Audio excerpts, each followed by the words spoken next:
Hey everyone, this is Diane, and I am actually on a different set today. I was supposed to, anyway, I want to first welcome you to Diane's Creative Corner, Diane White's Creative Corner. Originally, we were scheduled to have Renee on today.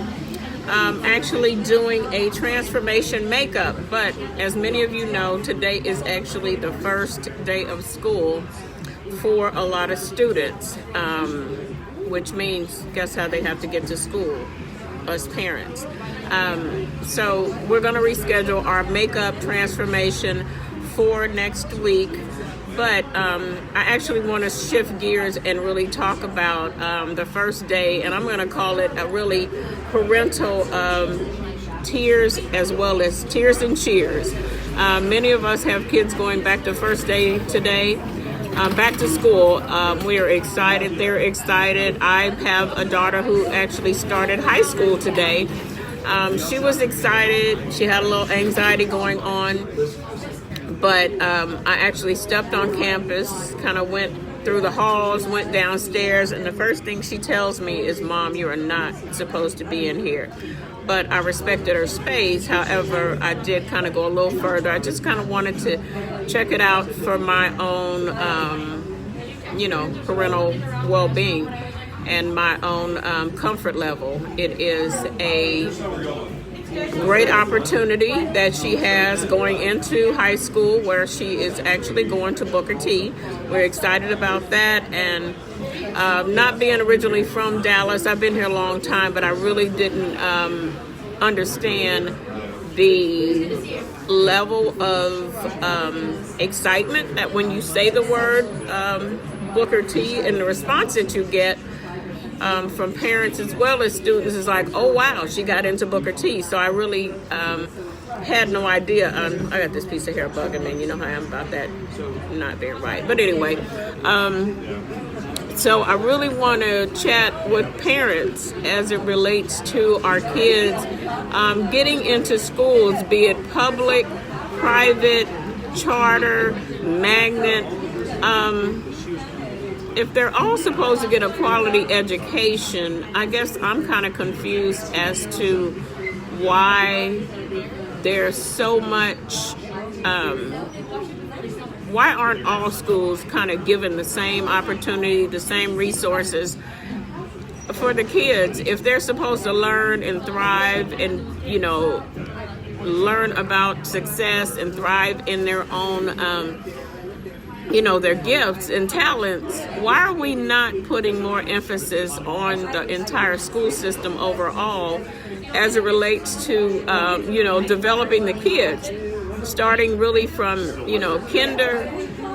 They, definitely get their foundation, and, definitely cheers to St. Philip's for laying an amazing foundation for both of my kids. But, after we left St. Philip's, I've been a little lost for these last few years. It worked out great for my son. He left St. Philip's and went straight to Green Hill and stayed there all the way through. But, my daughter's academic experience hasn't been it hasn't been the same. I think times have changed, teachers have changed, the kids have definitely changed. And I'm not a person or a parent who's impressed with name and title only. You have to prove to me that you are worthy to have my child in a specific school. And right now, I'll be very honest, I'm not too impressed with many of these schools. I just think that, we put them in there and you teach them the same thing. You teach them how to, operate the same way. And that's definitely not what I think learning and thriving is all about. These kids are brilliant. They're geniuses in so many regards. They all have different skills and talents, and I think we definitely have to learn to embrace that more and celebrate their differences. Walking on Booker T's campus, I could have really just kind of gotten a seat and sat there throughout the entire day and just watched the excitement, because these kids are just, I think they are free to be who they are, to express their talents, to express their gifts, but I can also tell that there is definitely some structure. So I think they're kind of being for a rude awakening once they get there. I was greeted by the, receptionist, the head of their theater department, and I was nosing around, and I was probably, just me and maybe 2 or 3 other parents that were kind of roaming the halls. But, I didn't want to crowd her space. I want her to enjoy her experience. She is very bummed out that there's no track team, there's no volleyball team, there's no cheerleading squad, but I think she's going to be okay and find her way. So I'm going to actually keep today pretty short. I have a meeting scheduled at 11:30 for an upcoming event, and I will get back to that at a later date. But, tell me your thoughts. Share with me, what are your thoughts on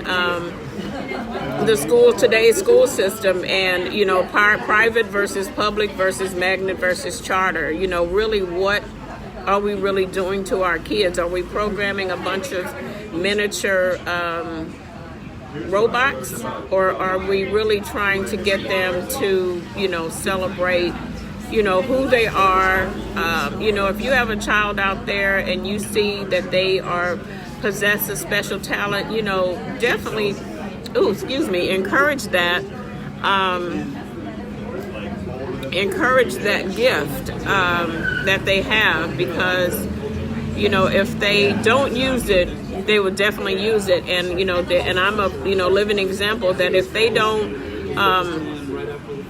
basically move forward in their talent and their natural ability, they will continue to live their life kind of trying to scratch an itch that's never really been satisfied, because who you are and all you are and what you're able to create and develop in your gifts definitely will determine I think your success. Because if you're happy and pleased and content, and as I say, when you love what you do, you'll never work a day in your life, and I am a firm believer in that. So on that note, I'm going to log off for today. I will see you guys back next Monday with Renee Moore to